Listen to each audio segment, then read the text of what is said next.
तर पुण्यातल्या यवतमधली ही काही दृश्य आपण जाणून घेतोय। पोलिसांना अश्रुधुराच्या नळकांड्या फोडाव्या लागलेल्या आहेत। तिथल्या जमावाला पांगवण्यासाठी काही प्रमाणावरती इथला जमाव एकत्र आलेला होता आणि दोन गट एकत्र आल्यामुळे हा तणाव वाढलेला होता। त्यामुळे ही परिस्थिती चिघळू नये म्हणून पोलिसांनी वेळीच या सगळ्यामध्ये हस्तक्षेप केला। या जमावाला पांगवलेलं आहे आणि सध्या इथली परिस्थिती नियंत्रणात आणल्याचं सुद्धा बोललं जात आहे। सोशल मीडियावरच्या एका आक्षेपार्ह पोस्टमुळे हे दोन गट आमने सामने आलेले होते आणि हा तणाव वाढला। जाळपोळ करण्यात आली, वाहनांची तोडफोड करण्यात आली, वाहनांची जाळपोळ सुद्धा करण्यात आलेली होती। घरावरती सुद्धा दगडफेक झालेली होती। मात्र सध्या इथलं वातावरण काहीसं तणावाचं असलं तरी निवळण्याच्या दिशेनं जाताना दिसतं आहे। मिकी घई आमचे प्रतिनिधी या संदर्भात माहिती देतील। मिकी, पुण्यातल्या यवतमधली ही बातमी आपण दाखवतोय, या संदर्भातली अधिकची माहिती तुमच्याकडची। अगदी जर आपण बघितलं तर पुणे जिल्ह्यातील यवत अर्थात हे सोलापूर महामार्गावर असलेलं हे गाव आहे।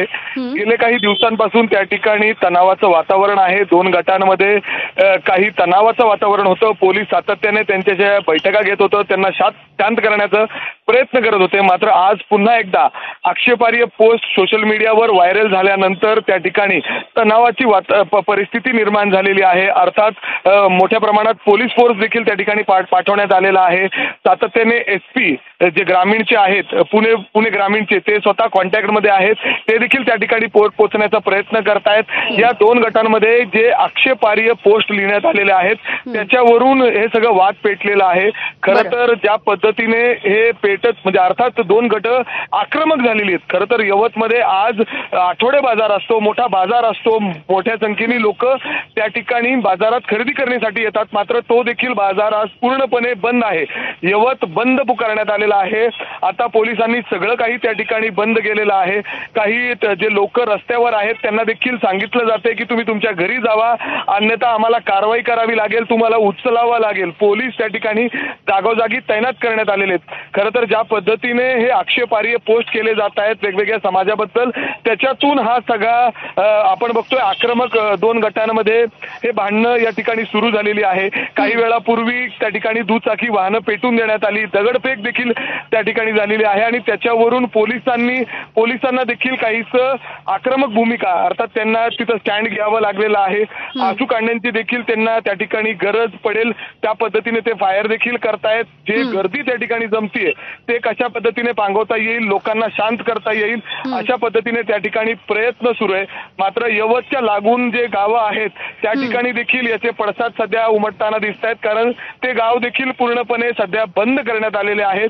दोन वेगवेगळ्या गटात हे सुरू झालेलं भांडणं आता जर आपण बघितलं तर याचा पूर्ण इम्पॅक्ट हा पूर्ण यवत गावामध्ये दिसतोय आणि पोलीस मोठ्या संख्येने सध्या तिथं आहेत। जे नेते आहेत ते देखील सातत्याने या लोकांशी बोलण्याचा प्रयत्न करतायत, सगळ्यांना शांत करण्याचा प्रयत्न करतायत। मात्र अशा पद्धतीने हे आक्रमक भूमिका घेत अगदी मिकी काही क्षणांसाठी थांबवते, असे सोबत रहा। पोलिसांची प्रतिक्रिया येते, आपण जाणून घेऊया। आपण शांततेचे मार्गाने असा विचार करा, कुठल्याही प्रकारच्या कोणत्याही प्रकारचा विश्वास ठेवू नका। हा एक जे स्टेटस ठेवण्यात आला होता त्यातून हे एक परिस्थिती ताणतणावाची गावामध्ये जी उत्पन्न झाली होती त्याच्यामध्ये ज्यांनी असे प्रकारचा कृत्य केला होता त्यांना पोलिसांनी ताब्यामध्ये घेतलं आहे। त्याच्यावर कारवाई सुद्धा करण्यात आलेली आहे।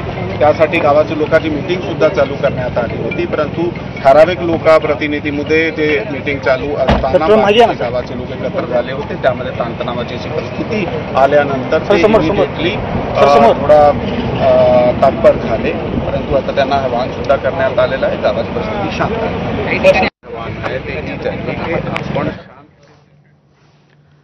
तर पोलिसांची प्रतिक्रिया आपण पाहिली आणि या संदर्भात आपण बोलूयात। बारामतीच्या खासदार सुप्रिया सुळे आपल्या सोबत आहेत। सुप्रियाताई, एक खरं तर वाईट वाटू शकतं आपल्याला महाराष्ट्राचे नागरिक म्हणून, असंच वातावरण सध्या यवतमध्ये आपण बघतोय। दोन गट आमने सामने येतात, एकमेकांविषयी आक्षेपार्ह पोस्ट लिहिल्या जातात, त्यामधून जाळपोळ आणि दगडफेकीचं वातावरण।